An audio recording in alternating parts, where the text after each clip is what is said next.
Hello and welcome to the Kim Iverson Show. We have a great show in store for you, talking to an expert on Ray Epps and another massive infringement on our free speech rights that you really should be aware of. It's really going to hinder comedians, quite frankly.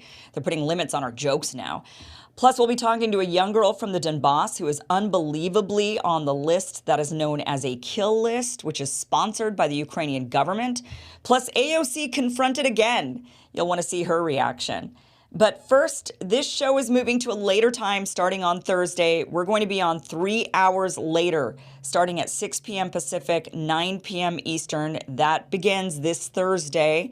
And also on that day, I'm going to be traveling. I'm going to be out of town. So the show is going to be guest hosted by the one and only Tara Reid. So you won't want to miss that. Now, before we talk Ray Epps and the latest Biden administration attack on the First Amendment rights of comedians, I want to tell you about our sponsor, Birch Gold. Now, despite the U.S. blowing through the $31.4 trillion debt ceiling in January, the White House still refuses to reduce spending. Our national leadership has buried their heads in the sand when it comes to fiscal responsibility, and we'll see what Joe Biden has to say about that at the State of the Union address tomorrow. So now would be a great time to, actually, that's today. Isn't it today, Tuesday? Oh my gosh, I lose track of my days. Well, now would be a great time to diversify into Birch Gold, into gold really, and do it through Birch Gold in times of high uncertainty, instability. Gold is king. It is dependable. Birch Gold makes it easy to convert an IRA or 401k into an IRA in precious metals. Here's what you need to do. Visit birchgold.com/Kim to claim your free info kit on gold and then to talk to one of their precious metals specialists who will really help you out.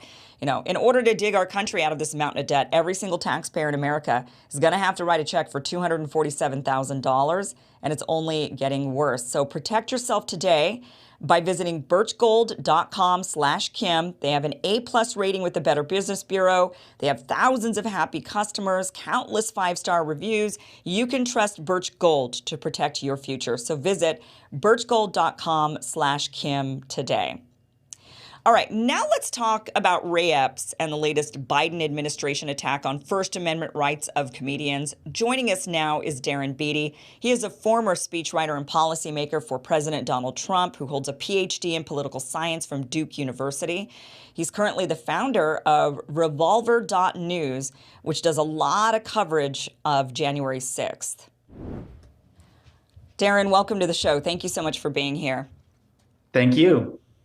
So I first want to talk about the January 6th report. Obviously there's the report that came out. It's got its bias. You've written as part of the Skyhorse Publishing, the publication of that report, you've written a big, long sort of counter to some of the narratives that kind of came out. Can you kind of give us an overall, what were the big fallacies that you felt were in the report, and what is the truth?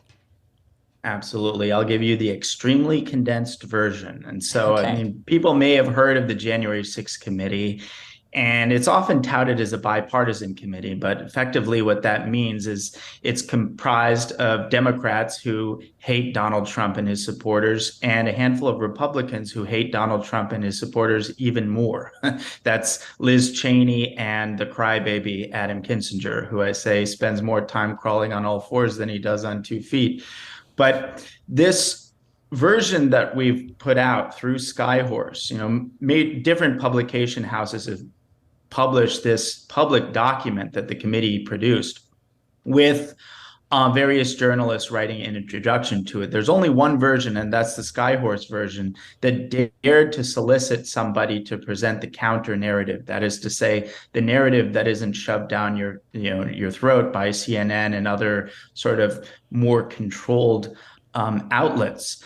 And I think it's really important to get to the truth of January 6th, not just because the truth is important generally, but because of what the regime is trying to do with their false narrative of January 6th. I think it's important to understand that the regime is using their false insurrection narrative of January 6th to facilitate the weaponization of the national security state against the American people. And that's a very dangerous trend.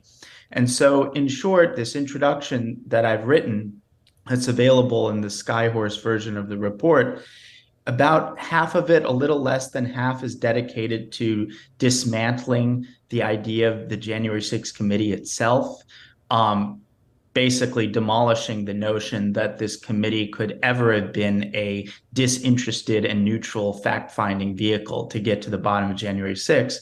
And then the second half, which is really kind of the explosive and juicy stuff that Revolver.news has gained national attention for, is dedicated to exploring the questions that get to the beating heart of January 6th that the committee was frankly set up specifically to obfuscate and ignore.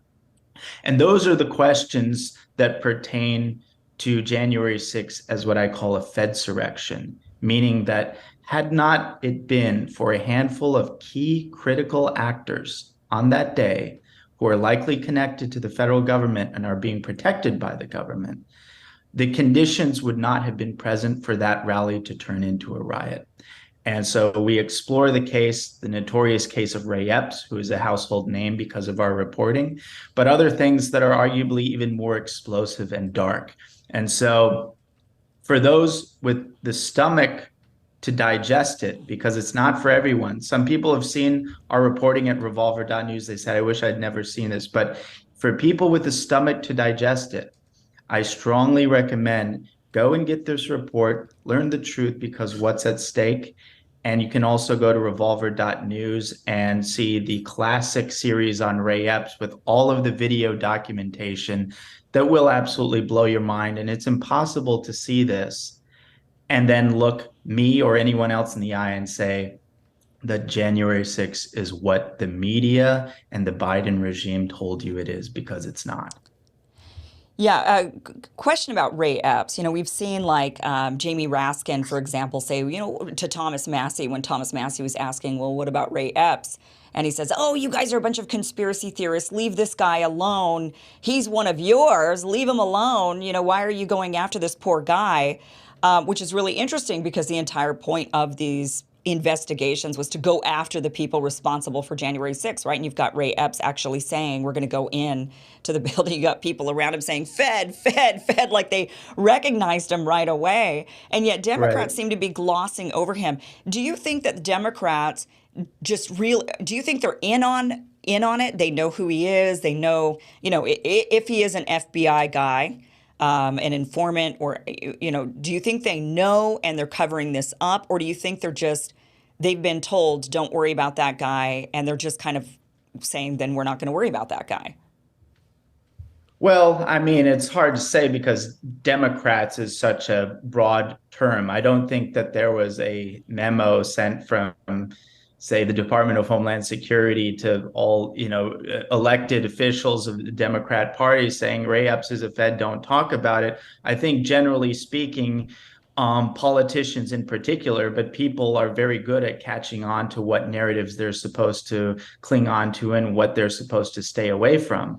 I think there could be some Democrats who have more of an inkling of what's actually going on, specifically Adam Kinzinger, whom I mentioned, who's never met a Trump supporter that he didn't want to see rotting in prison for 50 years. He actually, in the committee's interrogation of Epps, which recently became public, it's clear that he is a more aggressive defender of Ray Epps than Epps' own lawyer, who is incidentally a 9-year veteran of the Phoenix FBI field office. In fact, Kinzinger bizarrely bends over backwards multiple times to offer the most implausibly charitable interpretations of Epps' many inconsistencies and lies, to the degree that even it's apparent that other members of the January 6th committee find it bizarre. But again, people are very good generally at taking social cues, especially politicians, and they know what narrative they're supposed to take and what they're not. I mean, the fact is that Ray Epps' behavior was so egregious that he was one of the first 20 people put on the FBI's most wanted list for January 6th. The day after Revolver.news published the first piece presenting the thesis of federal involvement in January 6th, literally the day after, the FBI scrubbed his name from that. New York Times had previously villainized Epps. After that happened, the New York Times did a fully dedicated puff piece on Epps. And again, Adam Kinzinger, who's never, met a Trump supporter he doesn't want in prison, is, bizarrely defending Ray Epps more aggressively than his own lawyer. It doesn't make any sense. It doesn't lend itself to any innocent interpretation. The only available interpretation is the obvious, dark, and disturbing one, which is that Epps is being protected, and he's being protected because he was not an authentic actor on January 6th. Do you think it's possible that he was an authentic actor, but and not a Fed or affiliated with them in any way, or whichever organization? Maybe not the Feds, maybe something else, maybe some other branch. Do you think it's possible that he was a legitimate actor, but they don't want him to be the fall guy, or they don't want him to be the one responsible. They're actually looking for someone else to be responsible, namely Donald Trump. Very specifically, they're looking to put everything onto him, or people who are connected to him, advising him in some way. And maybe Ray Epps had literally no connection to him, and they just thought, well, that sucks. That's not the guy we want. Do you think that's possible? Well, I mean, clearly the part of the political motive behind January 6th persecution is to neutralize Trump politically. And they do Right. that in the direct sense of kneecapping his political prospects, but in the more general sense of effectively labeling all Trump supporters as de facto domestic terrorists. But I don't think that accounts for the Epps thing, because, again, Epps fits perfectly into the narrative that they want to promote. There's no reason to downplay Epps's involvement. If anything, the whole point was to gin up the severity of January 6th in order to more effectively smear Donald Trump. The more serious January 6th is. And so this guy offers them on a silver platter footage. It's really the only footage available of someone demanding people go into the Capitol in advance. He's this big guy in military gear wearing a Trump hat who's right there at the initial and decisive breach site. And furthermore, he happened to have been the president of the Arizona chapter of the Oath Keepers, which was the most demonized and aggressively criminally prosecuted militia group in relation to January 6th. So everything about it on the surface level lent itself to, this plays exactly into the narrative that the media wants. It's $1,000 bill lying on the sidewalk, but instead of ginning that up, which originally they kind of did, they did this incredible 180 turn, incredible about face. And all of a sudden, he's the only January 6th participant about whom the New York Times will write a puff piece and whom Adam Kinzinger will defend. I mean, it's definitely bizarre. And, really anytime they tell us, the ominous they, whether it be the liberal media or the politicians or security state, whatever, whenever they tell us not to look over here, that's where we should be looking. I mean, nearly every single time when they say, oh, there's nothing to see here. There's nothing to see here. Stop talking about it. You're not allowed to talk about it. It's a conspiracy theory if you do. We've seen now more often than not that those conspiracy theories are not theories at all, but they're actually uncovering a real conspiracy that the government doesn't want us to know about. I mean, that's what we've seen over and over. So it is extremely suspicious. And they do it to themselves because they're so big on covering it up. And like you mentioned, this is the one guy we've got on video. And yet he's the one guy that they say, oh, don't pay attention to him. He's just a poor guy that you guys are targeting. I mean, it makes absolutely zero sense whatsoever. So really good point. I do want to move on and talk about the one thing that you have published on revolver.news. It's titled "The Most Important First Amendment Case You've Never Heard of. Biden Regime Tries to Toss a Young Man in Jail for 10 Years for Anti-Hillary Memes." Can you tell us about this? Who is this Douglas McKay? And what did he do? Yeah. What are they trying to get him for? So this is an individual, a young man called Douglas Mackey, who Oh, is Mackey, sorry. allegedly the real name behind the pseudonymous sensation of 2016 called Ricky Vaughn. He operated a popular Twitter account that There was some study conducted by MIT that determined that his Twitter account was more influential on the 2016 election than NBC and other mainstream outlets. And so he was a target, and he distributed a lot of memes, some of which were very funny, some of which were very controversial, some of which were both controversial and funny. But included in the host of memes that made this account famous and celebrated and notorious were memes along the lines of saying, "Oh, if you want to vote for Hillary, text this number." Basically, a commentary on the depressed average IQ levels of Hillary voters, such that they would be dumb enough to text something thinking that that would be a vote. It was a clearly satirical thing, but the government's position under the Biden regime is that this is illegal misinformation and that it's an attempt to intimidate people from going to the polls when there's no evidence whatsoever that this dissuaded a single individual from voting. And so what's at stake here is not just the fate of this poor young guy. What's at stake is really what they're trying to do is to codify the disinformation scam into the criminal code, because I think a lot of people have been paying attention, have noticed that disinformation is the latest favored censorship predicate. When they want to censor something, they call it disinformation, irrespective of whether it's true, or in this case, of whether it has a clear satirical intent protected by First Amendment. And so the precedent at stake here is indeed very dire, because if this young man is convicted, and if that is the precedent established, what that means is that people can go to jail for whatever the regime determines is disinformation, irrespective of whether it's true, irrespective of whether it has satirical intent. So I think it's a very dangerous case for those who care about the role of free speech in a robust and flourishing democratic process. Yeah, so I guess we'd have to dive in a little bit more to this code. So he's been found in violation of 18 U.S. Code 241, the law which concerns conspiracy against rights, which was a subset of the Enforcement Act of 1871, better known as the Ku Klux Klan Act. What was the Right. intention of that law, and now Right. how are they weaponizing that? Well, that's a great question. And I must preface this by saying I am not a lawyer and therefore not an expert on the legislative history of this. And so I'm sure that Mr. Mackey's counsel could give a much more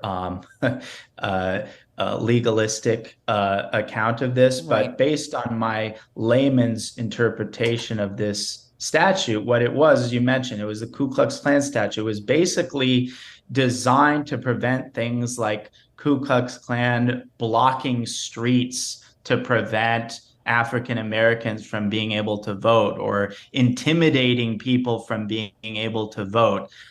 There's simply no stretch of the honest imagination that could contemplate this statute encompassing and prohibiting satirical memes on the internet, telling people, "Oh, if you want to vote Hillary, go text this number," which is a fairly conventional meme format. It's not unique to Mackey's production. It's something that has been around for a while, as basically a statement that the people who support this candidate are really dumb. That is extremely concerning. I mean, I am glad you are bringing this to the forefront for people, because this is extremely concerning. There is a massive difference between intimidating, blocking, harassing people to where they don't feel like they can exercise their right to vote, and just making a joke online and telling people, "Oh yeah, today's the day to vote, and it's a Monday, or voting's on Wednesday. That's when everybody get out there and vote on Wednesday." Which is Right. obviously a joke, but it's also not intimidating. Sure, maybe it's misleading people.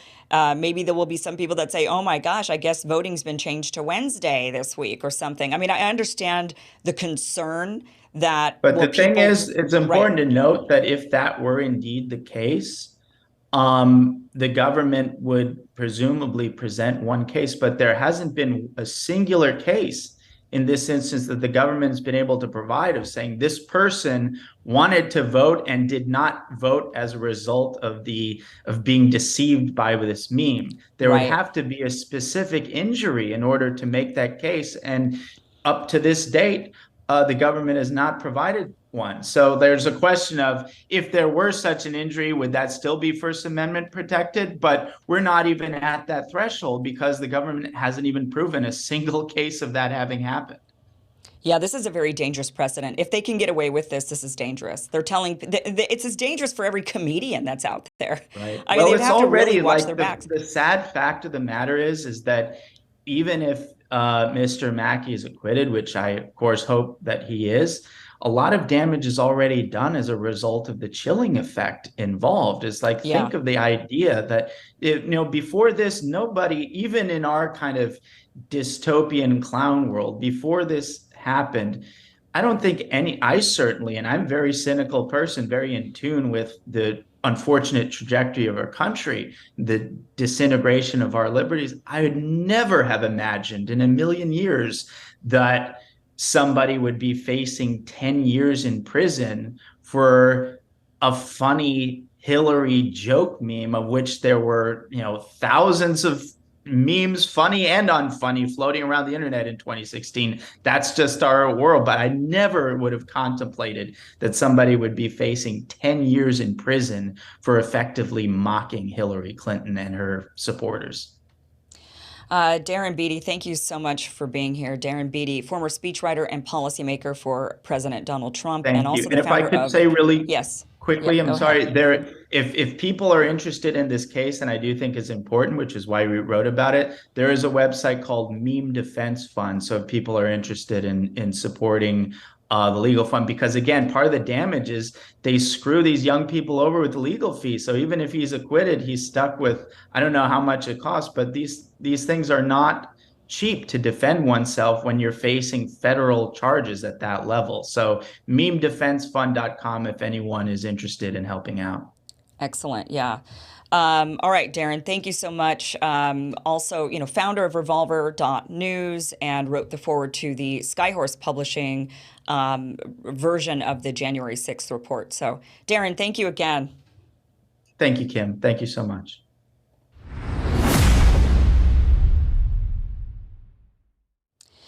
Well, you may have heard of Mirotvorets. It's the blacklist website that's maintained by the Ukrainian Interior Ministry and figures in the Ukrainian Security Services that lists the names, photos, and personal information of people considered enemies of the state. Now, many people on the list are critics of the war. That would include Americans like Roger Waters and Scott Ritter. There's journalists on the list, and even children.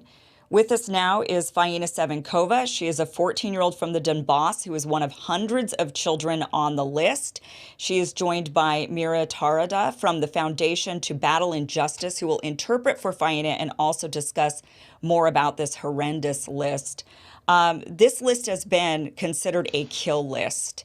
So though it is not technically supposed to be to eliminate people, that is exactly how this list has often been used. And when people are killed, a lot of times over their faces, there's red block letters that essentially say liquidated. What's really interesting is that this list, Mirotvorets, that word actually translates to peacemaker, although it doesn't really seem very peaceful at all. Faina, thank you so much for joining us and being here on the show today. Фаина, спасибо большое, что ты присоединилась к нам и что ты сегодня принимаешь участие в этом шоу. Спасибо, что пригласили. Thank you for the invitation. How did you find out that you were on this list, and what did you do to get yourself on this list? Why they would consider you an enemy? Фаина, как ты узнала о том, что ты попала в список миротворца и чем ты заслужила это? Я узнала об этом в соцсетях от моих друзей-журналистов. I found out about it on social networks from my friends who are journalists. Я думала, что попала туда из-за видеообращения в ООН. но так причины миротворца много раз менялись. I think I got there because I recorded the video to the UN, but it could be anything because Mirotvorets itself changed reason so many times. And since you've been on this list, have you felt like your life is in danger? С того момента, как ты попала в эти списки, ты чувствовала, что твоя жизнь под угрозой? Ну, в какой-то степени думаю, что да. Yeah, partly yes. What type of information do they have about you on this list? Какую именно информацию они опубликовали о тебе? Ну, мой адрес, номер телефона, данные моей семьи. My home address, my phone number, information about my family. Ну, все мои интервью. Что еще раз? Все мои интервью и книги и так далее. All my interviews, my books, everything. Wow. You're in the Donbass currently, is that right? Ты сейчас находишься на Донбассе, правильно? Да. Yes. Do you feel from your peers, your classmates, are they supportive of you, or are some of them hostile towards you because they do view you as an enemy?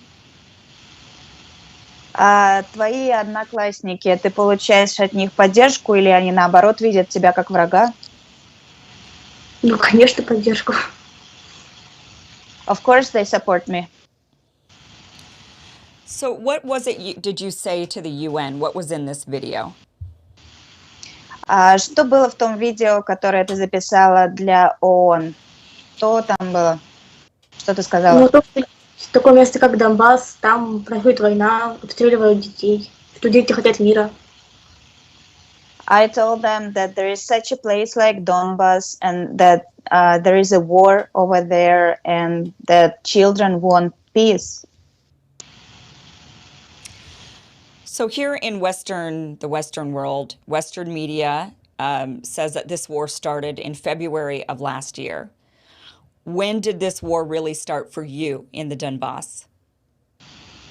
Западные медиа здесь говорят о том, что эта война началась в феврале прошлого года, 22 года, когда на самом деле началась война на Донбассе. В 2014 году. In 2014. What was your life like in 2014 when the war started? Какой была твоя жизнь в 2014, когда началась война? На самом деле я мало что помню, тогда мне было всего 5 лет. I don't really remember much. I was only 5 years old at that time. Я мало что понимала, ну, обстрелы, очень громко было. I didn't understand much. I heard shooting and it was very loud. Это потом, конечно, уже осознала, что вообще происходило, но тогда маленькая была и вообще было непонятно. Later on, I have realized what was going on around, but at that moment, at the beginning of war, I didn't understand much because I was too little. So you're living in Donbass now. You go to school. Your classmates, your friends, the people around you, how do they view this conflict with Ukraine and Russia? Do you think they're more on Russia's side or Ukraine? Ты живешь на Донбассе, ходишь в школу, общаешься с одноклассниками, сверстниками. Как они смотрят на этот конфликт и какую сторону они занимают? Сторону Украины либо России? Даже не знаю, у каждого разное мнение, на самом деле. Ну, я думаю, что большинство как раз Россия, потому что они помогают нам. There are many opinions on this conflict, but majority of people support Russia because Russia helps us. But there are people in the Donbass who support what Ukraine is doing. Но на Донбассе есть люди, которые поддерживают то, что делает Украина. Я не знаю, ну, как бы, могут и есть. Разумеется, I у don't всех know, разные. maybe I don't know, maybe there are some. Of course, there are always different opinions. Do most of the people there in your age group, your friends, are they wanting to become part of Russia, or do they want to be independent or stay part of Ukraine? Другие люди твоего возраста, они хотят стать частью России или остаться частью Украины? В первую очередь, не хотят мира. First, what they want peace. So any way to get peace, as long as there's peace. Вне зависимости от того, частью какой страны они будут, они хотят именно мира. В принципе, да, но сейчас из-за всей пропаганды и остального, я думаю, что, конечно, большая сторона хочет именно быть частью России. Ну, In general, they want peace, but because of the propaganda and everything, of course, they want to be the part of Russia. в первую очередь хотят мира. But first of all, they want peace. Yeah. Has this website been updated with more of your information since it came to light that you're on this list? Do they continue to update it? Миротворец и твоя информация на этом сайте, она была несколько раз обновлена. Они продолжают обновлять информацию о тебе там? Ну да, недавно вот обновляли. Yes, they just did it recently. Do you know any of the other children who are on this list? Ты знаешь других детей, которые в этих списках? Ну, я не буду называть их имен, но да. Их там очень много. I'm not going to call their names, but I do know, and there are so many of them. Is it for similar reasons because they're speaking up against the war? Это за схожие причины, потому что они выступают и говорят против войны. Ну, на самом деле, совершенно разные причины. Многие, не только в принципе, дети, многие журналисты только из-за того, что были в Крыму, донесены. Разные причины. There are different reasons. Not only children, but journalists, for example, end up being on kill list just because they went to Crimea, for example. Wow. Now that you're on this list, has your life changed at all? Have you had to change any of your habits or be more careful? С того момента, как ты попала в список миротворца, как твоя жизнь проходит? Тебе, может быть, пришлось что-то изменить привычки? Ну, стала более осторожной. I just became more careful. Не выкладываю много информации о том, где я буду, что будет происходить в соцсетях. I don't publish a lot of information about where I'm going to be at and what's going to be happening in social media. Are you worried about using a cell phone? Ты волнуешься, используя телефон? Ну, в принципе, да. Yes. I'm sure your parents are very worried. Are they worried about you and your safety? Я уверена, твои родители очень переживают о тебе. Они волнуются о тебе, о твоей безопасности. Разумеется. Of course. What do you want Americans to know about this conflict, about this list? What sort of message do you have for Americans? Что бы ты хотела, чтобы граждане Америки знали об этом конфликте? Не граждане Америки, американцы, об этом конфликте и о миротворце. Какое бы ты передала им сообщение? Ну, в первую очередь, это мир, это самое главное. Ну, First of all, it's the peace is the most important. наверное, часто проверять разные источники в новостях, не верить всему подряд.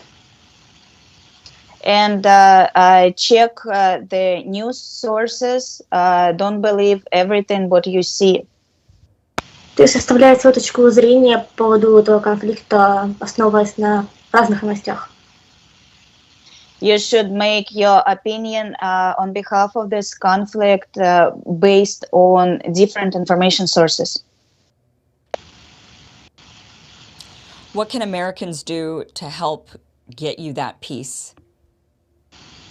Что могут сделать американцы, помочь тебе, вам обрести этот мир? Я даже не знаю, что могут сделать обычные мирные граждане, но поддерживать в первую очередь в интернете, например. I don't even know what regular Americans can do, but, for example, support us in internet, for example. Поддержка это очень важно в данной ситуации, я думаю. Support is very important in this situation, I think.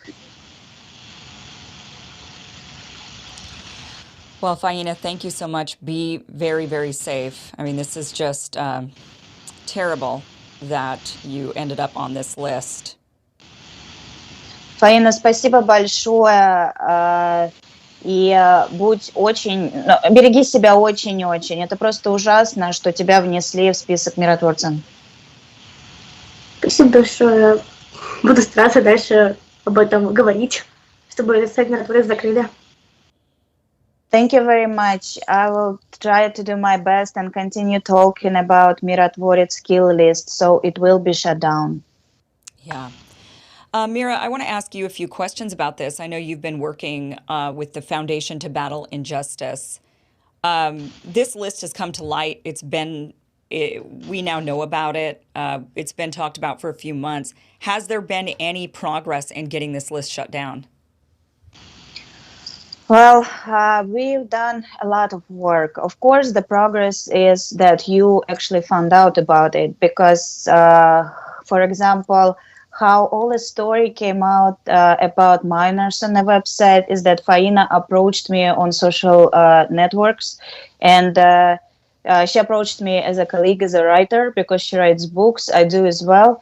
And she told me that she's on kill list, and I heard about it before, but I knew about adults on it, and I was surprised that she told me that she is on it. And when I told my colleagues to check the website and find out if there are any other minors on it, we found out that there were 327 children. And that's how we figured out that the world must know the truth, and we started just pushing this information out through all the borders, and we were able to speak about it in the United States, in other parts of America, in Asia, in Australia even.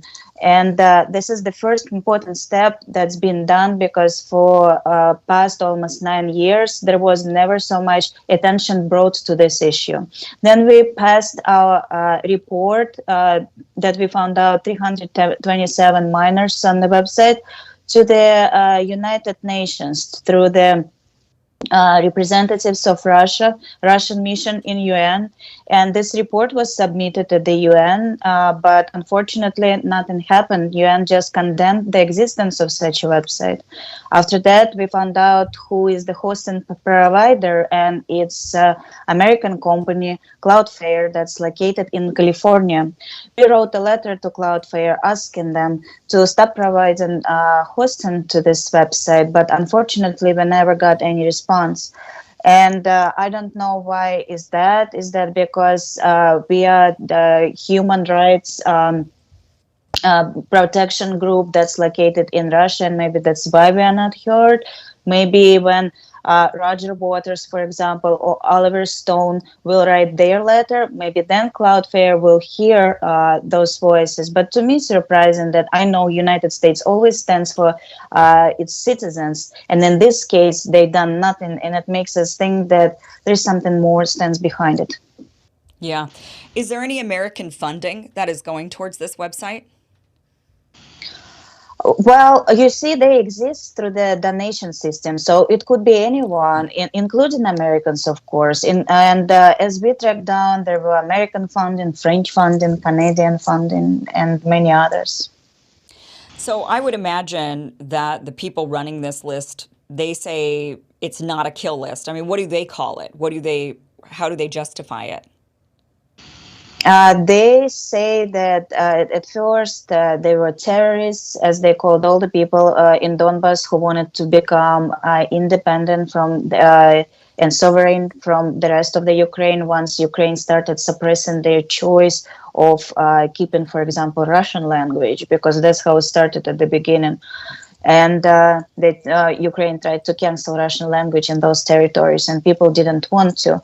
And they explained at first that those are terrorists, and then whoever was supporting Donbas, they become terrorists. Everybody has different charges on Mirotvorets. I myself on it, I was blamed in humanitarian aggression because I sent my books, a box of my books to Donbas, to the library. So it called humanitarian aggression. I was called the person who is using children in Russian special operations or whatever, meaning that I'm helping Faina to fight Mirotvorets. So, and Faina is right. There are people who went to Crimea and got on it. There are children who, for example, were participating at the Victory Day parade, and they even got on the kill list. So it is definitely a kill list because we also did report on journalists, and only for the past year, 13 journalists were killed. The last murder was of my friend Daria Dugina. It was a terrorist act, and every time after somebody gets murdered, there is a sign liquidated. What else is it? Like if you are supporting a murder, you become a conspirator. Right. So it is 100% kill list. So if you're charged with these crimes, they're basically saying you're both terrorists and that you are committing a crime. What is, for example, Faina's, what would be the sentence if she were to, I guess, face court? I mean, what are they expecting? Are people going to be facing court at some point, charged and then imprisoned? You know, what would be your fate for both of you if you were charged under these charges, I guess, that they've, you know, if you're convicted under these charges that they've claimed? Well, if we end up somewhere on the Ukrainian territory and we will be captured by the SBU, by the special secret, like by the special services of Ukraine, they will. It will be a reason for them to arrest us and do investigation on us, and then later on press charges, whatever they would like to charge us with at that point. And it's terrible though, because nobody wants to charge Mirotvorets and whoever stands behind it that at some point they used to have bounties on the website. So they used to put bets like somebody will pay 10, 15, $20,000 for killing this or that person. Wow. So the crime that they're claiming that you've committed, they don't have a sentence for that crime. Is it not really a crime in the books? I mean, it cannot be a crime, but as we know from the witnesses' words that if you're driving a car and the car gets stopped and SBU checks you and they check your name on Mirotvorets, if they find your name, it's the reason for them to arrest you. Yeah, so this is pretty terrible. How many people do you know have been killed from the list? How many people are on the list? Do you know the total number? Thousands. There are thousands. There, like by now, it's already over 6,000 people. Wow. And how many people have been killed from that list? I didn't even check any other people than journalists and children, but Okay. there are 13 deaths by now. Wow. Yeah, I don't know how they justify targeting children. Do they have an answer for that? No, I mean, like, there's nobody to ask about this. Like, why would they do this? How would they do this? And, like, you know, they don't even care at some point. Like, right now, we heard about the case when 17-year-old boy was arrested and he is kept in jail right now and he's been tortured. And they don't care that he's a minor. So this is why I think they don't care who to put on the list. They don't care that it's not only a threat from the point of conflict that's happening, it's also a threat with all the human trafficking, with all the pedophiles, because it does look like a menu for the pedophile. You open the website and you see pictures of children with their home address, with the places where they go, who their parents are, like what they do. You can figure, like, it's just crazy, and it's dangerous and it's gross. Well, so Cloudflare is the one hosting this website, and Yes. we want Cloudflare to stop. You know, it's interesting. There's been so many websites that here in the West they've decided to remove, they've taken down because they say they incite violence or hate. A lot of times they don't. You know, they just don't like the opinions of those people.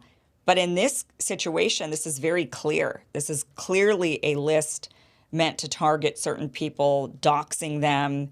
If there was ever a time to remove a website because it's targeting people, that it could incite violence, that it could really put people's lives in danger, this seems like it would be it. And yet this is the one time they decide, oh no, we're not going to, because we support Ukraine, and that's the end of the story, without even thinking about it, without even really using their brains and analyzing what this list is. It doesn't matter if you support Ukraine or not. This list shouldn't exist.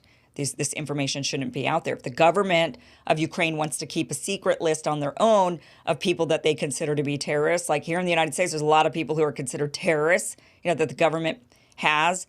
But that's, if the government wants to do that, I suppose that's one thing. But for a website that's based off of donation money, and then just out there, that is really, truly outrageous. And I'm disappointed to hear that after all of these months of this information being out there, I mean, many of us have heard about this list for a while now.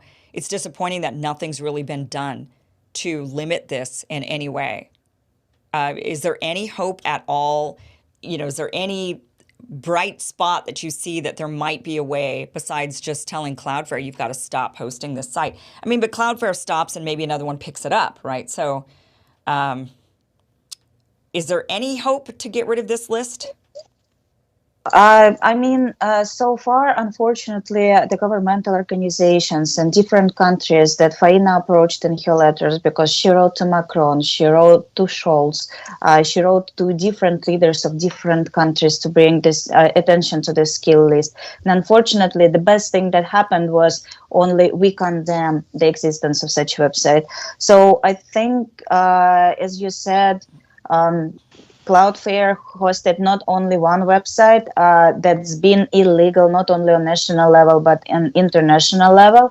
And we should start with Cloudflare, because I believe that at the commercial company, at the private company, we will get more response, at least right now, than we can get from the UN. I will give you example. CPJ, the Committee to Protect Journalists, I just found out about it like a couple of days ago, but it's actually happened like 7 months ago, I think. They protected 2 journalists who end up on Mirotvorets, but they are Ukrainian citizens. And for the past year, I'm trying to bring attention to a huge list of journalists from different parts of the world, from France, Germany, Netherlands, Canada, United States, who end up on Mirotvorets, and nobody pays attention to them. So to me, it seems bigger than it may look from the beginning. It's not only about this website. I think this website is just a tool in a big geopolitical game where people whose point of view is different from the point of view of Kiev's regime and whoever stands behind it, then those people will go on the kill list. Faina, Mira, thank you so much for being here and sharing your story and an update to what is going on with this list and the war in general. Thank you so much to you both for being here. Thank you, Kim. Фаина, Ким поблагодарила нас за то, что мы приняли участие в шоу и рассказали о наших историях. Она благодарит нас обеих. Спасибо большое, что пригласили еще раз. Thank you for the invitation again.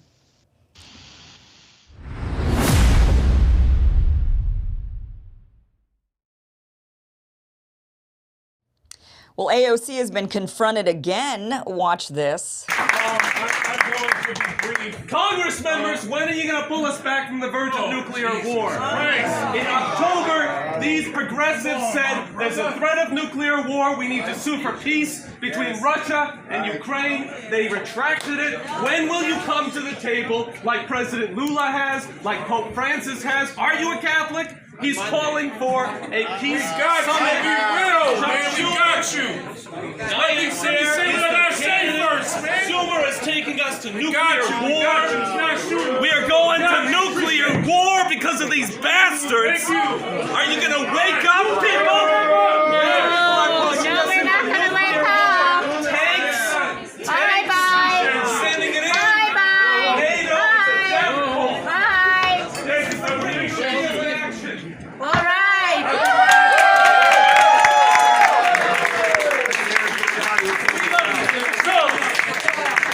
As I was saying,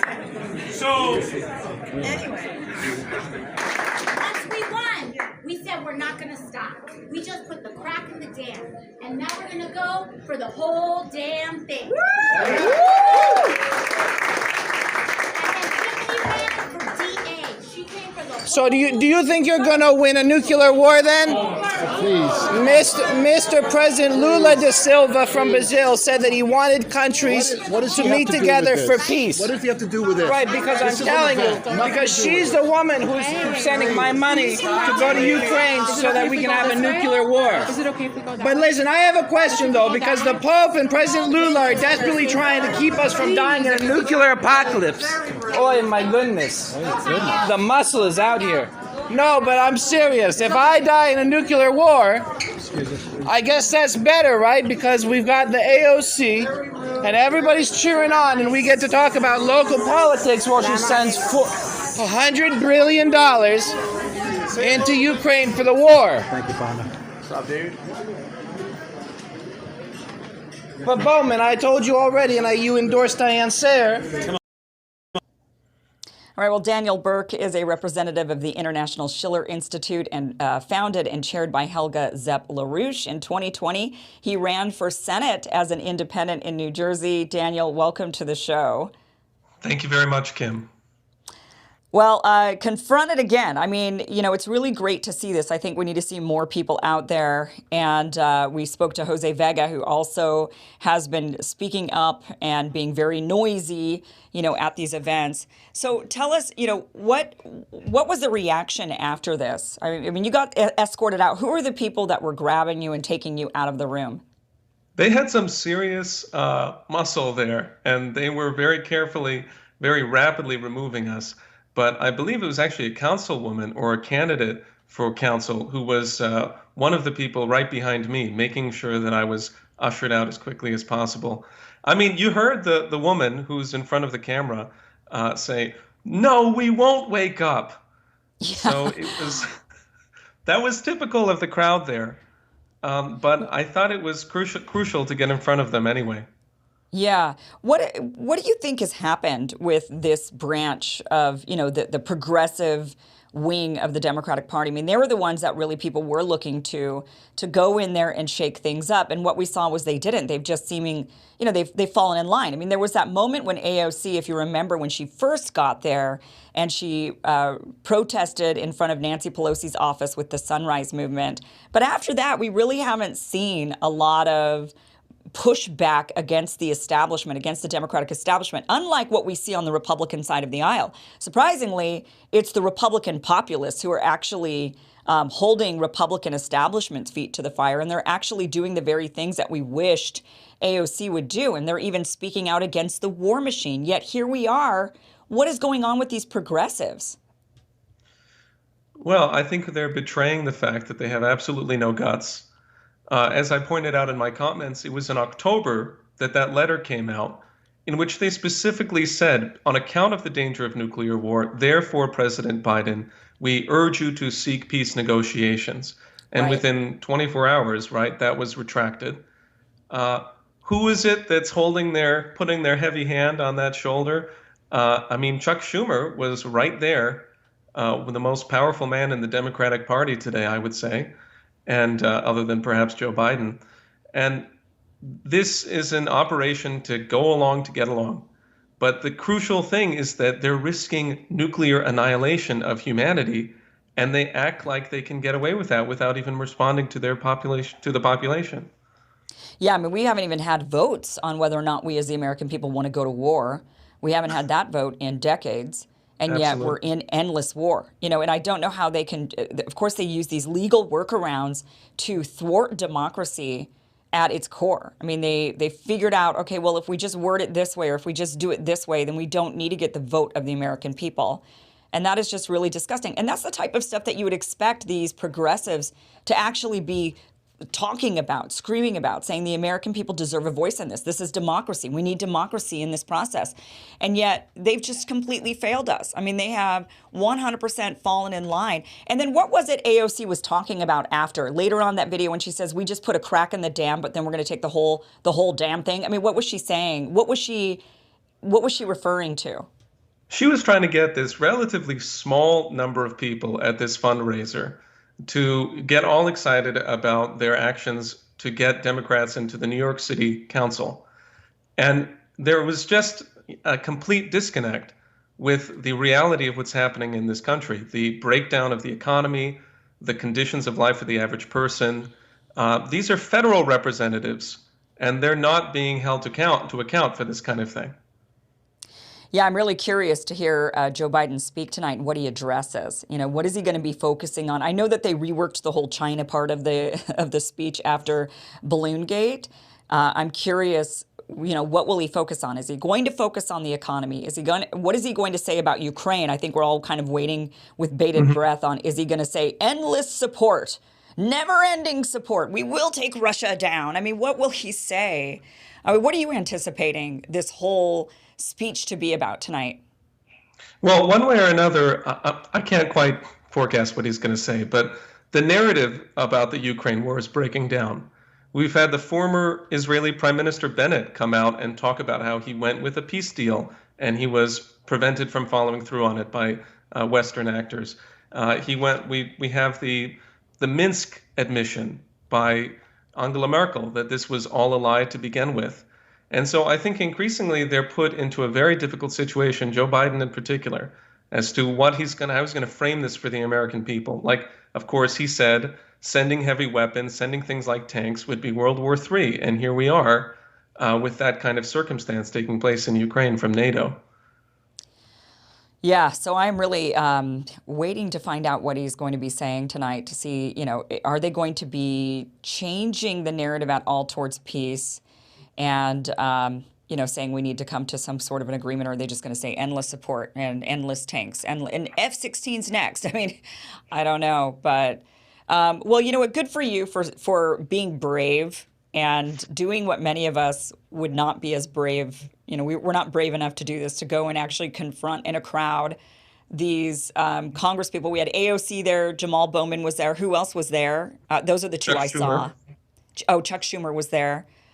Yeah, I mean, really good for you for speaking out and doing that. We need more people actually to go and hound them. I mean, honestly, it's what has to happen in order for them to listen, in order for them to understand that we're not happy with their votes. But then again, then you've got that woman in the crowd saying, yeah, everything's fine, you know, and then it's just like that's who they listen to in the end.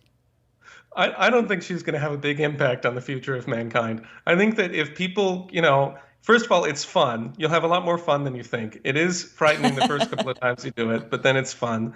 And I have faith that there is a capability of mobilizing the people. That's what this February 19th Rage Against the War Machine event is about. I will absolutely be there. And if we could get, you know, many, many more people taking action like this, then I think we can bring about a change that is fundamentally required. Yeah, absolutely. Yeah, we will be at the Rage Against the War rally. That is happening February 19th in D.C. It's starting at the Lincoln Memorial. We're going to be then marching our way to the White House and really just trying to let our voices be heard. There's a lot of great speakers there. A lot of people will be there in the crowd. I'm really looking forward to it. And Daniel, looking forward to then meeting you there in person. Absolutely. Thank you so much for being on the show, Daniel. And thanks for what you were doing. Thank you. Thank you, Kim. Take care.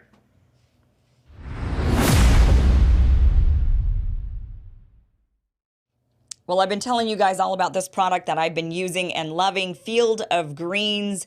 It is a wonderful powder that you can mix into your drinks. You can mix it into soups. I sprinkle it on salads. It's just this powder of freeze-dried real whole fruits and vegetables.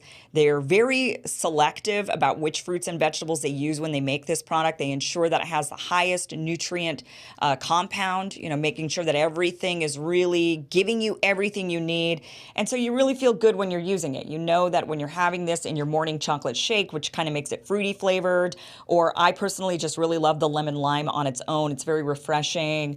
I put that into ice water, mix it up, and it tastes like green tea, iced green tea with lemon in it. So when you're drinking this or when you're sprinkling it on your salad or mixing it into your soup, you know you're getting all of those whole fruits and vegetables that your body needs. That's going to help you reach your goals, whether your goals are weight loss or you're just trying to feel healthier, you're trying to, even recover from, feeling maybe less than up to par after we just came out of 3 years of pandemic and maybe you ate your feelings. I know a lot of us ate our way through the pandemic in order to feel better. So Field of Greens will really help you get back on track health-wise. You can get 15% off your first order by using the promo code Kim. Just go to fieldofgreens.com, enter the promo code Kim, and you will get 15% off your first order. Field of Greens. It's great. I love it. All right, guys, thank you so much for watching. That is it for today. We're going to be back tomorrow, same time, same place, although I'm actually going to be in a different place. I'm traveling, so you will see me tomorrow, but from a hotel room. That is where I'm going to be hosting the show. Thursday, then, everything is changing. The show is going to begin airing at 6 p.m. Pacific, 9 p.m. Eastern. And on Thursday, I'm also traveling back. I'm going to be on an airplane, so I can't even do the show, not even from a hotel. Tara Reid is going to be filling in. You won't want to miss that show. She's got a really great show already in the works, so you're not going to want to miss that. Then Friday, I will be back again, but it will be 6 p.m. Pacific, 9 p.m. Eastern, and I'm going to be sitting down with Dennis Kucinich, and you won't want to miss that conversation with him. All right, guys, that is it. Thank you for being here, and I will see you again tomorrow. Bye-bye.